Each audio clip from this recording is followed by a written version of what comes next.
Flexible packaging ultimately is the problem solver. It protects products extremely well. Flexible packaging provides and enables the everyday life of the everyday consumer.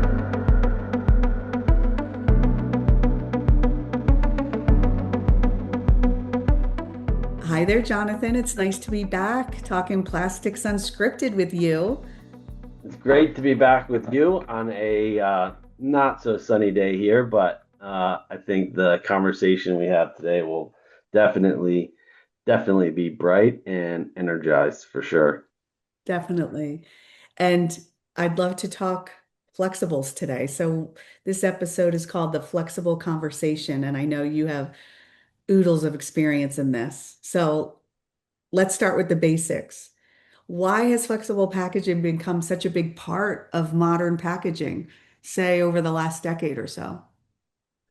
I would say that flexible packaging ultimately is the problem solver. It's a problem solver in a lot of ways. It's from the standpoint of it protects products extremely well. Flexible packaging provides and enables the everyday life of the everyday consumer through the convenience of what it provides for the consumer. Also, a big part is it gives brands a tremendous amount of visibility or freedom in the type of formats and structures in which they use. But I think ultimately it's about the ability to produce packaging in a high speed, highly efficient way that maintains the product integrity and provides its shelf appeal, and ultimately provides that convenience for the consumer. Yeah, convenience is key. I mean, we've all gotten so used to it. So do you think that's what's driving the growth is mostly convenience and consumer demand? Yeah, I think also if you look at so a element of that convenience is the portability, the on the go type of lifestyles that we all are leading. I mean, there was a retraction in that kind of on the go lifestyle, say during the pandemic, but it's amazing how quickly we're now uh 5, 6 years past that, but we're back to the way the world used to be. But I think ultimately flexible packaging is this kind of the second largest packaging format in the US at least. And it's really about enabling products and consumer experiences that provide and make that everyday life possible. That's really what flexible packaging does. That makes sense. And then why is it so much more attractive than rigid plastic? I think you have to think about from the front end part of flexible packaging. So if you think about um, rigid packaging in a lot of ways has to be put on a truck and go to wherever the product's being filled. And that's a lot of transporting air. Where flexible packaging, you eliminate that air. And if you think about how many trucks of, say, if you were to put a glass jar or a plastic jar full of granola versus a plastic pouch full of granola, I mean, you can only get so many jars on a truck versus you can put significant rolls of film, um, nearly what the maximum is, about 40,000 pounds per truckload. So that ratio, that film to container ratio, is a significant one, and that's really that front end.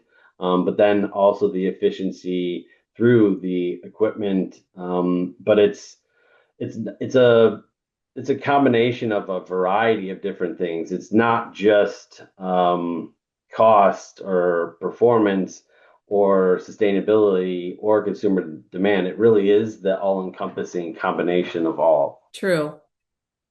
And I think one thing is that it's become such a recycling challenge. Why is it so difficult to recover it? Yeah, I think, I mean, at the end of the day, the challenge of recycling of flexible packaging, it's not about necessarily the material itself being difficult. It's about the collection, the sortation, and the sortation is a challenge because of all of the, call it, environmental benefits, because it's so lightweight, because it is so compact. It's hard to see the materials when you're sorting with a traditional multi recycling stream. So that comes with an inherent kind of challenge right out the gate. But then you have to worry about one of the most important elements of the conversation is having an end market demand. And the end market demand for baled flexible packaging, consumer flexible packaging, just isn't at a high value. The end market demand isn't there, and it creates a significant issue because what's the value in collecting a material if you can't get paid for it? Everybody's got to keep their lights on. Everybody has to make money doing things, and if you're not able to make money doing something, you got to reevaluate what you're doing. And so, really, enabling and creating that end market demand is critical to enabling the success and the future viability of flexible packaging recycling. True.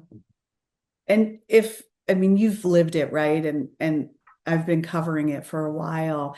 If someone hasn't really been paying attention over the last few years, what progress in flexible packaging would probably surprise them? Yeah, I mean, I think when you look at how flexible packaging was initially designed and developed, it was all these various materials. I mean, whether it's the conversation around multi-material. Well, the critiques around multi-material was ultimately because it wasn't recyclable, but those material combinations were developed and created over decades, and for reasons.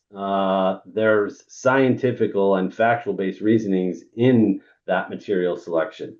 But what the progress has happened over the past 5, 8 years really has been tremendous in the evolution and progress towards monomaterial flexible films, enabling those films to be sealed and filled and provide the same level of shelf life protection, which is vital in all forms of packaging, is making sure that you're protecting the product in which you're packaging.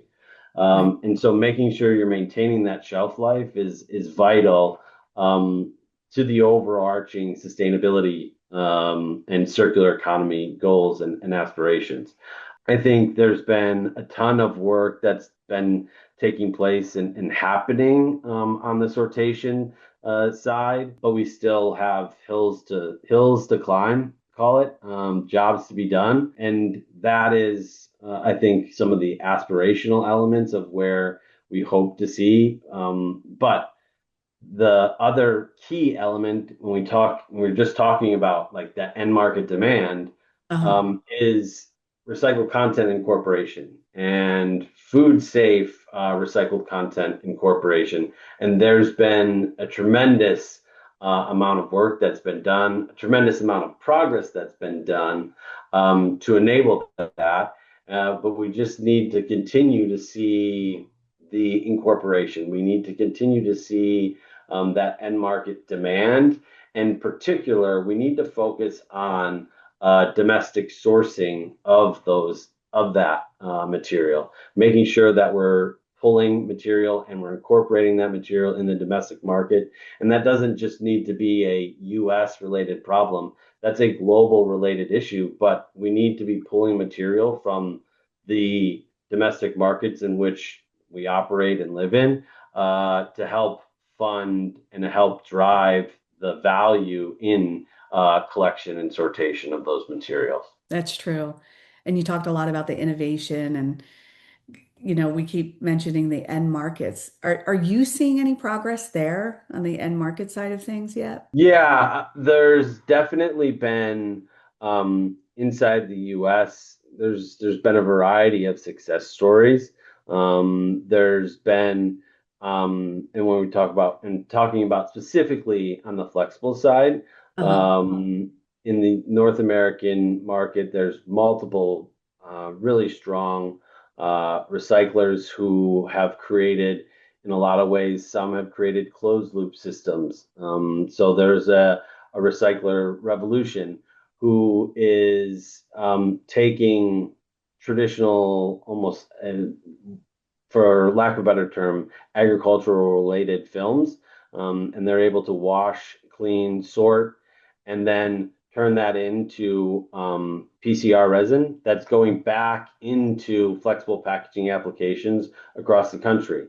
And they've been able to get food contact certifications as well. And so, though that's just one example of a company that is out there and is building success and doing so at an extremely high level and enabling that end market to be there, and also enabling packaging producers to be able to incorporate recycled content and really creating that circular economy. Oh, that's great. And I know there are more like that out there. So thank you for highlighting that. And it's great to Yeah. see. What do you think is the biggest misconception people have when they hear about flexible packaging? Um, there's probably a lot of them. You've probably I heard them all. think, yeah, probably I've heard a lot of them. I think that ultimately recycling is the critical and most important part of the overarching issues that sit in front of the flexible packaging industry. Uh-huh. Um, I think the industry has done substantial amount of work, um, but I think the misconception probably is that sustainability of flexible packaging should be measured based on the end issue versus the all-encompassing performance and benefit from a sustainability perspective that flexible packaging provides. That doesn't need by any means create a get out of jail or an easy pass, for flexible packaging. But the end cannot decide its ultimate sustainability. We have to understand the overarching element of performance and sustainability from like some of those front end situations and scenarios that I described earlier. That Uh-huh. ultimately has to be looked at and understood. True. That's true. And Jonathan, are you seeing more brands at the start and the origin of their packaging decisions thinking about flexibles differently? Um, yes, I think that the flexible packaging, or well, flexible packaging or brands are understanding what those end of life issues are, those end of Hmm. life hurdles are. They're understanding the design implications of their packaging because they've begun to understand what happens at a recycler, at a MRF. They've begun to understand some of those fundamental hurdles of bail quality, like what bail quality means. And that's one of the things that I think is um, so important is to actually understand somebody else's problem. Before you ignore it, you need to understand the problem. You need to seek to understand the job that somebody else has to do. And that's what I think there's a number of exemplary brands who are doing that, who are understanding the end of the challenge that they may be presenting, versus just understanding and worrying about their own problem as it stands today. We've talked about the progress that's been made, say, over the last 5 to 8 years. So fast forward 5 years from now, what do you think we'll be talking about, or how will flexible packaging be different? I think the conversation will become a lot more focused. the conversation that exists, I think, will be more focused on that end market demand, and it be less focused on the broader, is packaging recyclable or not recyclable, because these new programs that are not so new today will be fully implemented, and EPR legislation in a number of states will be implemented, and we'll be looking at 30 plus states versus seven as we have today. That all will hinge on the success that is seen or hopes to be seen in states, and how EPR legislation is ultimately driven a change. Uh-huh. And so it will be, when I say that the conversations will become more focused, it'll be more focused on optimization versus just implementation. That is where we're sitting right now. Hmm. And that'll be a great place to be by then.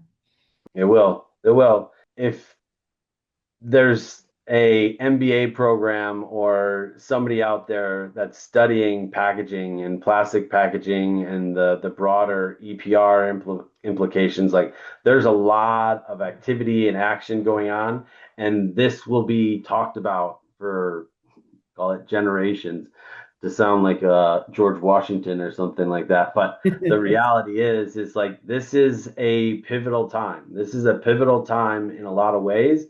And I would say this is an exciting time for all those that are considering potential careers and opportunities. Like the opportunity to be in the packaging industry, the opportunity to be a part of the progress that is yet to come.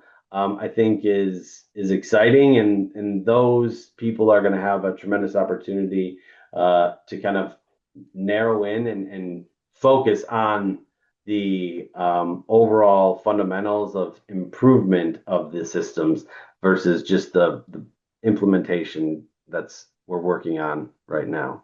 Oh, definitely. And I'm sure you've seen a big change. I mean, I know you studied it at Clemson and you really support those programs and young professionals coming up in plastics. So I'm sure you're starting to see curriculums change to support all of this, or at least will soon.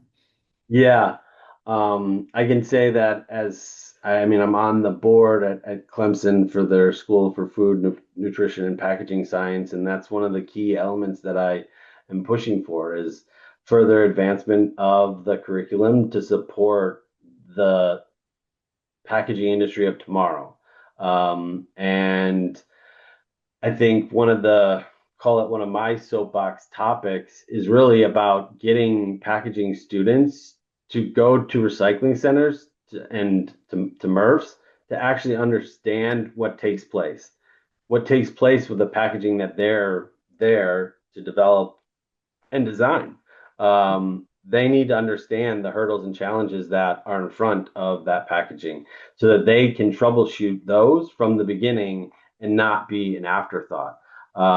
If they come to the table with that sort of sustainability first mentality, and in a lot of ways, sustainability has been ingrained in them throughout their formation, call it. Mhm. It's just sustainability is a more talked about term today than it was 25 years ago. And so I think those are some of the key elements of making sure that that curriculum advances, but those different conversations are happening as a part of that curriculum. And that is with the recyclers, no matter what it may be, whether it's advanced chemical or molecular recycling or whether it's traditional mechanical recycling, like making sure that all those things are happening, no matter what the material of choice is. Right, right. That's great that you're encouraging them to go because there's nothing like seeing it in person and understand the capabilities and limits, right, to the Mhm. infrastructure. So that's great. And I mean, speaking of systems and infrastructure, what do you think? This is kind of a loaded question, but it's sort of a circular question for us. What does the waste and recycling industry wish packaging designers understood, and vice versa? What do packaging designers wish that the waste and recycling industry understood at this stage? Yeah. I think, like we were just talking about, I think ultimately at the end of the day, they all have a job to be done. And I think Mhm. they wish the other understood the job that they have to do, For sure. and understood the challenges of why packaging is designed in the way it is and why material selection is what it is, but also why sortation creates challenges and why the the consumer creates challenges in sortation and in collection. And consumer education is a whole big element that we haven't really yet touched on. But the consumer element is it the brand or the retailer or the packaging designer doesn't have, or packaging engineer does, they don't have control. They lose control as soon as the consumer takes possession of the product. And so I think there's a lot of misunderstanding, but I think there is and does tend to be a lot more open communication today than there has been in the past between both sides of that proverbial fence.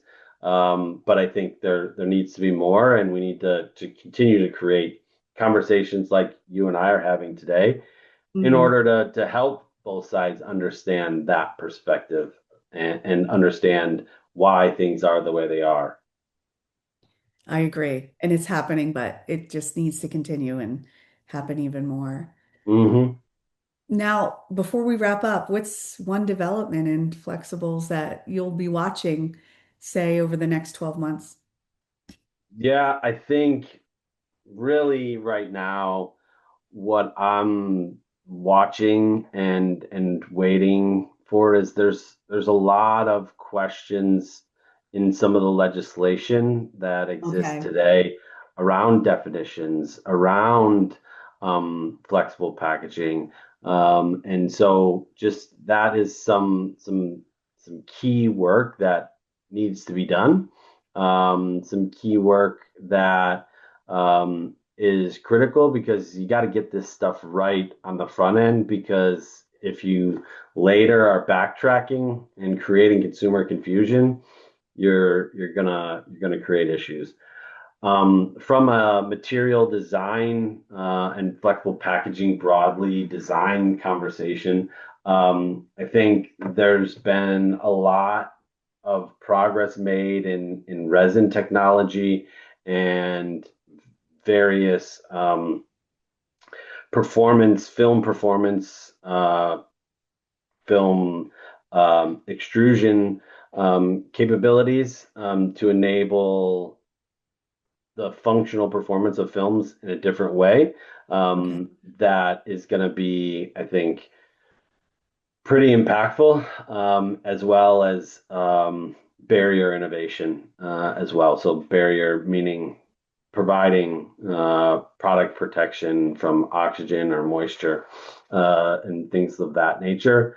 Okay. But I think the biggest thing that over the next few months that really has me watching, but also being engaged, is making sure that these definitions and the legislation is correct, because we got to get it right this first time, or these first few, in order to make sure that the next states also get it correct. True. Well, lots to watch and a lot of innovation happening. So it is exciting. Yeah, it is. It is. But I think the ultimate is making sure that we continue to make progress. It doesn't have to be perfect all the time. Right. And flexible packaging is may not be perfect, but there's a lot of ways it is. But the most important thing overall is making sure that we're making progress. Absolutely. Well, thank you for this conversation. It's been great and I learned a lot. So thank you for that. And I'm sure listeners and watchers will too. Yeah, thank you as always. And we'll chat again. Jonathan mentioned bringing a special guest next time, guys. So watch for that.